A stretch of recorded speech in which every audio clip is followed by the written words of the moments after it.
মামারা কখনো আমাদের বাড়িতে দাওয়াত পেতেন না। আব্বা নিজেই তাদের আসতে নিষেধ করতেন। কখনো সখনো নিজ থেকে এলেও বাড়ির বাজার সদাই বন্ধ হয়ে যেত। আব্বা বলতেন, মাসের শেষ, হাতে কোনো টাকা পয়সা নেই, ঘরে যা আছে তাই দিয়েই কাজ চালিয়ে নাও। মা কিছু বলতো না, ঘরে যা থাকতো তাই খাইয়েই মামাদের বিদায় করে দিত।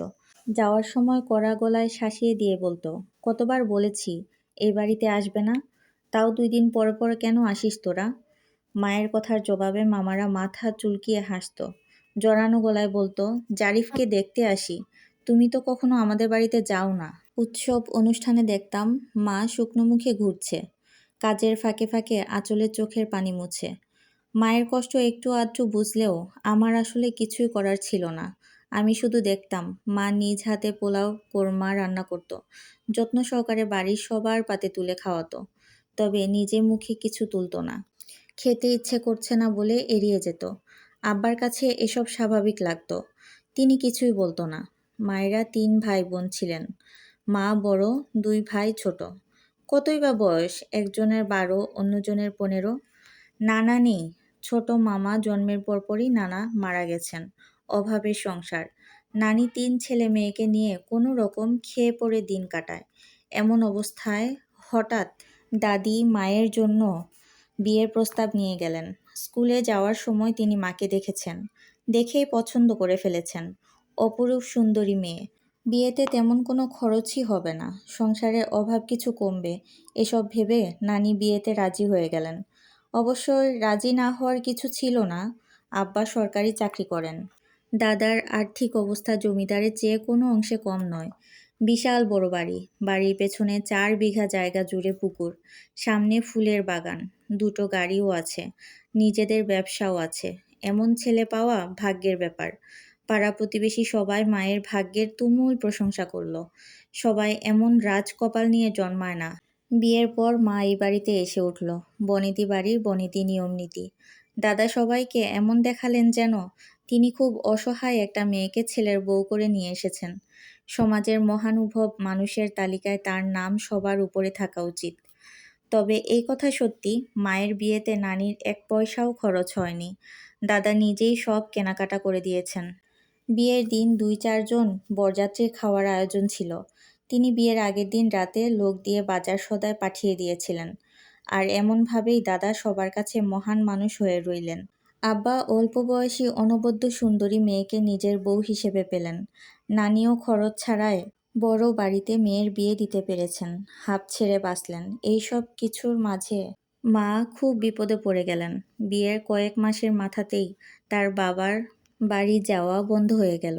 পাছে যদি এই বাড়ি থেকে টাকা পয়সা চুরি করে মা তার ভাইদের হাতে দিয়ে আসে। হাড়হাবাতেদের স্বভাব নাকি কখনোই বদলায় না। নানি প্রায়ই 2 মামাকে নিয়ে দেখতে আসতেন। বাবা একদিন মাকে ডেকে নিষেধ করে দিলেন, রোজ রোজ ফকির মিসকিনের মতো এই বাড়িতে আসার কি আছে। মেয়ের শ্বশুরবাড়িতে রোজ রোজ আসার মতো কোনো জায়গা না। দুঃখে অপমানে নানি আর আমাদের বাড়িতে আসেন না। মামারা আসে আমাকে দেখতে, মামাদের সাথে আমার বয়সের তেমন ব্যবধান নেই। তারা আমায় মাথায় করে রাখে, আদর করে লুকিয়ে লুকিয়ে এটা ওটা এনে খাওয়ায়। এই তো 2 দিন আগেই ছোট মামা এসেছিল, লাল রঙের নাম না জানা কতগুলো ফল আমার হাতের ভিতরে দিয়ে বলল, কেউ দেখার আগেই খেয়ে ফেল, ফলগুলোর দারুণ স্বাদ। এর আগে বড় মামা একটা খেলনা কিনে দিয়েছিল, আব্বা দেখার পর ফেলে দিয়েছেন, কড়া গলায় বলেছেন, এত দামি খেলনা থাকতে এসব কম দামি বাজে জিনিস দিয়ে খেলতে হবে কেন? 10-20 টাকায় ফুটপাতে কিনতে পাওয়া যায়। কিন্তু না, আব্বার কথাগুলো ভুল ছিল। 10-20 টাকায় এই খেলনা কিনতে পাওয়া যায় না। বড় মামা 230 টাকা দিয়ে খেলনাটা কিনেছে। গাছে উঠে নারিকেল সুপারি পেড়ে টাকা জোগাড় করেছে। মামা মায়ের কাছে সব স্বীকার করেছিল, আমি তখন শুনেছি। কিন্তু আব্বা শুনেননি, বারবার বলার পরেও হাত থেকে খেলনাটা নিয়ে পুকুরে ছুঁড়ে ফেলেছেন। প্রতিদিন গোসলের সময় আমি ওই খেলনাটা খুঁজি, কিন্তু পাই না। তখন আমার খুব কান্না আসে, চোখ জ্বালা করে। আজ আমাদের বাড়িতে অনুষ্ঠান, দাদার মায়ের নামে মিলাদ। বেশ কয়েকজন এতিম খাওয়ানো হবে। আব্বা সমস্ত বাজার নিয়ে বাড়ি ফিরলেন। মা তার কাছে গেল, নরম গলায় বলল, মারুফ আর ফিরোজকে আসতে বলবো? কেন? ওদের কেন আসতে বলবে? না, বাড়িতে মিলাদ, এতিমদের খাওয়াতে হবে, ওরাও তো এতিম। আব্বা মায়ের উপর চিৎকার করে উঠল, হ্যাঁ, তোমার ভাইয়েরা আমার বাড়িতে এতিমে খাওয়া খেতে আসবে? লোকসমাজে আমার আর মান সম্মান রাখবে না, তাই না? মানে আর কি বলবো? তোমার কি কোনো মান সম্মান নেই? ঘরে ঢুকতেই মেজাজটা খারাপ করে দিলে। আব্বা বেরিয়ে গেলেন। আমি পা টিপে টিপে মায়ের কাছে গিয়ে বসলাম। মা আমাকে জড়িয়ে ধরে কাঁদতে শুরু করলেন। অস্পষ্ট গলায় কিছু বলল কিনা ঠিক বুঝতে পারলাম না। মায়ের চোখের পানি মুছতে মুছতে বললাম, মা, আব্বা মামাদের পছন্দ করে না কেন? কিছু না বাবা, এমনিতেই। তোমার মায়ের তেমন কোনো পরিচয় নেই। খুব বেশি লেখাপড়াও শেখেনি। যাওয়ার মতো কোনো জায়গাও নেই। খুব ভীতু স্বভাবের। তার পায়ের নিচের মাটি শক্ত না। তাই তার পরিচয় তোমার মামারা এই বাড়িতে আসতে পারে না। মায়ের কথাগুলো বেশ কঠিন মনে হলো।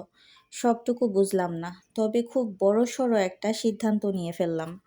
আমি মামাদের এই বাড়িতে দাওয়াত দেব। নিজের টাকায় বাজার করে আনবো। তাহলে আর কেউ কিছুই বলবে না। দাদা আমায় খুব স্নেহ করতেন। তার কাছ থেকে অনুমতি সহজ হবে। দাদা বলে দিলে আব্বা আর না করতে পারবেন না। বাড়িতে ভালো কিছু রান্না হলে মা সেটা ছুঁয়েও দেখতেন না। অস্পষ্ট সুরে কাঁদে। হয়তো বা তার নিজের মা ভাইয়ের কথা মনে পড়ে। মামারা কখনো এত ভালো খাবার খেতে পায় না। নানির বয়স বেড়েছে। তিনি আর আগের মতো কাজকর্ম করতে পারতেন না। আব্বা কখনোই তাদের টাকা পয়সা দিয়ে সাহায্য করেন না। ঈদ এলে ২-১টা কাপড় কিনে দেয়, এইটুকুই। মামাদের দাওয়াত দিলে নিশ্চয়ই মা খুব খুশি হবে। তখন আমরা সবাই একসাথে বসে খাবো। নিয়ত করলে আল্লাহ নিজেই একটা ব্যবস্থা করে দেন।